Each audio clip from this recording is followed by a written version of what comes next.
সবগুলো এলাচ তুলে ফেলে দিচ্ছি। রান্না প্রায় শেষের দিকে। এখন একটি বলক চলে আসলেই চুলাটা অফ করে দিয়ে নামিয়ে ফেলব।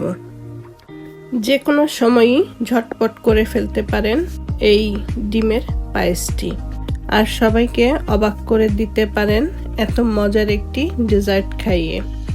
আপনার প্রশংসা না করে পারবেই না, এবং করতেও খুবই কম সময় লাগে। উপরে কিছু বাদাম ও কিশমিশ দিয়ে দিচ্ছি, এতে দেখতেও সুন্দর লাগবে এবং খেতেও মজা লাগবে। তো হয়ে গেল আজকের ডেজার্ট বা ডিমের পায়েস।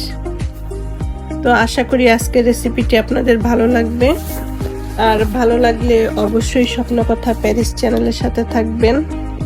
আবারও নতুন কোনো কিছু নিয়ে হাজির হব। ভালো থাকবেন সবাই। আল্লাহ হাফেজ।